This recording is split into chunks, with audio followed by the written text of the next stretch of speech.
pays occidentaux, surtout au sein de l'OTAN, adoptent une politique pragmatique fondée sur la préparation à divers scénarios, y compris ceux pouvant survenir de manière soudaine, même avec des pays amis et alliés, pour ne pas parler de pays ennemis.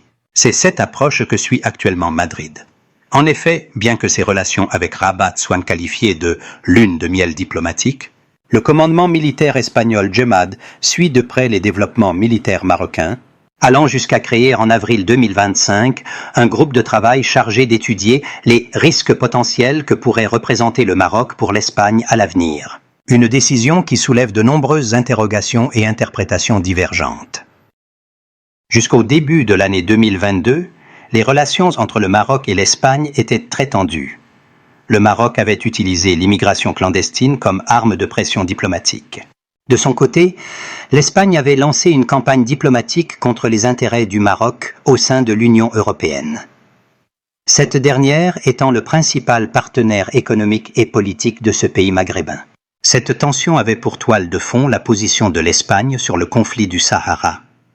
Madrid était contre la position du président américain Donald Trump en 2020 en appuyant la souveraineté de Rabat sur le Sahara. Par la suite, les relations entre les deux pays se sont améliorées, toujours en lien avec le dossier du Sahara, notamment grâce à la célèbre lettre envoyée par le chef du gouvernement espagnol Pedro Sánchez au roi du Maroc Mohamed VI le 14 mars 2022, dans laquelle il affirme l'importance de l'autonomie comme solution appropriée au conflit du Sahara.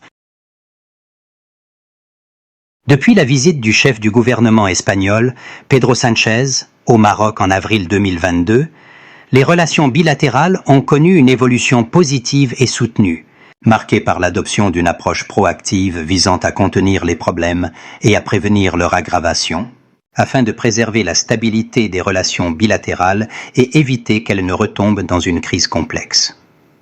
La signature des accords et les visites ministérielles se sont multipliées, culminant avec un sommet au niveau des chefs de gouvernement des deux pays en février 2023. Ce climat d'entente a été favorisé par la tension dans les relations entre le Maroc et la France, ce qui a poussé Rabat à se rapprocher davantage de l'Espagne. Une situation similaire s'est produite entre l'Espagne et l'Algérie, cette dernière ayant rappelé son ambassadeur à Madrid en raison du soutien espagnol à l'autonomie du Sahara. Dans ce contexte, le gouvernement Sánchez s'est engagé à ne pas critiquer le Maroc sur la question migratoire, malgré l'arrivée massive de barques des immigrés, en mettant l'accent sur le renforcement de la coopération pour faire face à ce phénomène. De son côté, Rabat choisit de garder le silence face à certains actes qu'elle considérait auparavant comme provocateurs de la part de l'Espagne, notamment les visites de plusieurs ministres espagnols dans les villes occupées de Ceuta et Melilla, dont celle du chef du gouvernement Pedro Sánchez à Melilla le 2 juin 2025. Le signe le plus marquant de l'amélioration des relations reste l'augmentation des échanges commerciaux entre les deux pays qui dépassent les 22 milliards d'euros en 2024, l'Espagne devenant le premier partenaire commercial du Maroc, détrônant ainsi la France, qui reste toutefois parmi les trois principaux partenaires de l'Espagne, hors Union européenne avec la Chine et les États-Unis américaines. Bien que les relations bilatérales soient bonnes et que le dialogue prédomine entre Rabat et Madrid, l'Espagne ne cache pas son inquiétude quant à l'avenir. Cela relève du pragmatisme propre aux pays occidentaux, qui permet des débats réels sur l'avenir du pays, comme en témoignent les études géopolitiques avancées visant à anticiper les risques potentiels. Dans ce climat de prudence et de liberté d'analyse géopolitique, l'Espagne ne manque pas de rapports produits par des centres de réflexion stratégique sur l'avenir des relations entre ce pays européen et le Maroc. La majorité de ces rapports continue de présenter le Maroc comme une menace pour l'avenir de l'Espagne. Ainsi, bien que l'armée espagnole surveille en permanence son homologue marocain, elle a tout de même créé un groupe de travail pour étudier les risques que représente le Maroc pour l'Espagne, actuellement et à l'avenir. Le journal conservateur ABC, proche de l'armée, a été le premier à évoquer ce sujet dans un article détaillé publié le 21 avril 2025 et lui a consacré un éditorial le même jour, intitulé « Un groupe de travail approprié et nécessaire ». L'éditorial disait La décision de l'amiral général Esteban López Calderón de créer un groupe de travail chargé d'identifier, d'évaluer et de proposer des réponses possibles aux risques que représentent pour l'Espagne les activités du Maroc, tant à l'intérieur qu'à l'extérieur de notre pays, est parfaitement justifiée. Le Centre national d'intelligence CNI et l'institution militaire réalisent toujours ce type d'études en Espagne sur le Maroc. Mais l'annonce de la création d'un groupe de travail pour mener une étude spéciale et approfondie suscite beaucoup d'interrogations. Cela signifie également que ce groupe adoptera une nouvelle approche pour identifier les menaces que l'Espagne estime que le Maroc commence à représenter, c'est-à-dire des menaces différentes de celles du passé. La décision de l'état-major militaire espagnol de créer ce groupe pour aborder les risques supposés que pourrait représenter le Maroc coïncide avec un climat marqué par une augmentation notable du nombre d'articles, d'analyses et d'ouvrages militaires en Espagne évoquant la menace marocaine, ravivant ainsi les fantasmes du passé à travers des jugements préconçus visant à grossir la thèse du danger venant du Sud en allusion au Maroc. On trouve ainsi de hauts gradés de la réserve qui accusent le Maroc de mener ce qu'ils appellent une guerre hybride contre l'Espagne. Comme l'amiral Juan Rodríguez Gara dans son livre Les tambours de la guerre, publié fin novembre dernier, où il écrit « Nous pouvons percevoir les débuts d'une guerre hybride, à commencer par ce qui s'est passé sur l'île Layla, 2002, ainsi que la manipulation migratoire ou les revendications sur Ceuta et Melilla. » Il a développé davantage cette thèse lors de son passage à la radio La Copé, dans l'un des programmes les plus populaires en novembre dernier, en déclarant Le Maroc, comme les autres pays du monde, lorsqu'il est confronté à des problèmes internes, cherche à rejeter la responsabilité sur l'extérieur ou à créer des conflits pour unir la société autour du pouvoir en place. Ainsi, le Maroc, parfois, par le biais de déclarations, même non officielles, remet en question la souveraineté sur Ceuta et Melilla.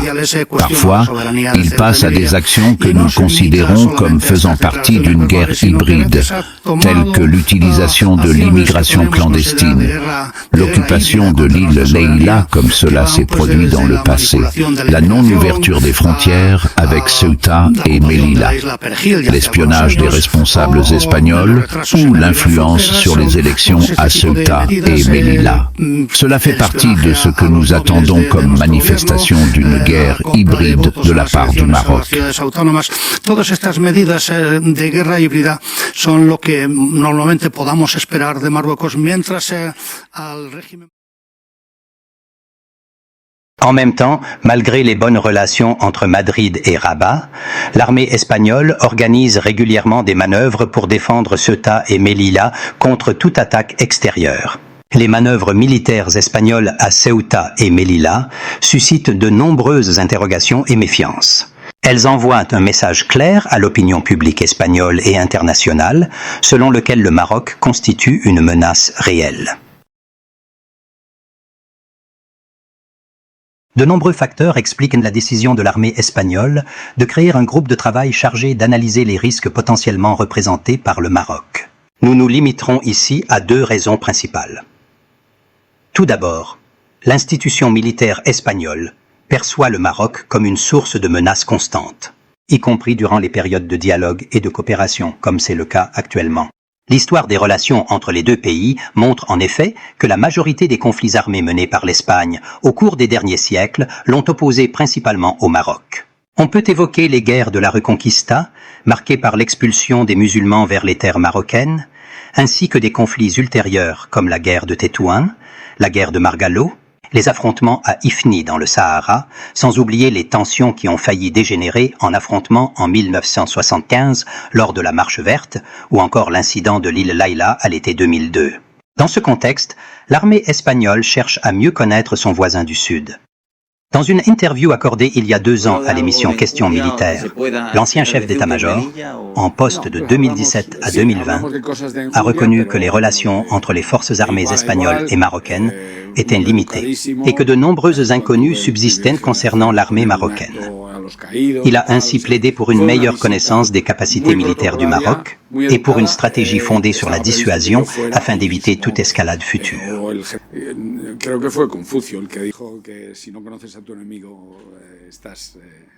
Je crois que c'est Confucius qui a dit que si tu ne connais pas ton ennemi, tu auras des problèmes.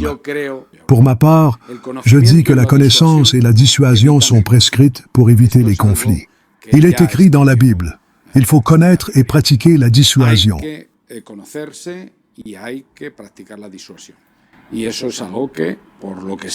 Ce général, une fois passé à la réserve, a déclaré lors d'une conférence le 14 mars 2022 que le Maroc représente un danger pour l'Espagne et que cela finirait par une guerre entre les deux pays. Des déclarations qui révèlent la manière de penser du commandement militaire espagnol. En second lieu, l'Espagne devance le Maroc dans le classement mondial de la puissance militaire. Selon le dernier rapport publié en 2025 par Global Firepower, l'Espagne occupe une position avancée, la 66e place, tandis que le Maroc se situe à un rang relativement modeste, la 59e. Cependant, les experts en affaires militaires estiment que ce classement est une chose, et que la réalité sur le terrain pourrait en être une autre, en raison des profondes mutations qu'a connues la nature des guerres modernes, ainsi que de l'importance de certains types d'armes sophistiquées, comme les drones et les missiles produits par les pays du Sud, qui instaurent un équilibre relatif. L'inquiétude espagnole s'inscrit dans un phénomène ressenti par la majorité des pays occidentaux, la montée en puissance pragmatique en matière d'armement de plusieurs nations du Sud global, telles que la Turquie, l'Algérie, le Nigeria, l'Indonésie, le Maroc et le Pakistan. Une évolution qui remet en cause la supériorité dissuasive que le Nord a longtemps exercée au détriment du Sud durant les derniers siècles. Ainsi, la décision de l'institution militaire de créer un groupe de travail pour évaluer les risques venant du Maroc, malgré des relations marquées par une période de dialogue, confirme le pragmatisme politique propre à la pensée géopolitique occidentale, qui se prépare à ce que l'avenir pourrait réserver, laissant aux responsables politiques les déclarations protocolaires à caractère conciliant et consensuel.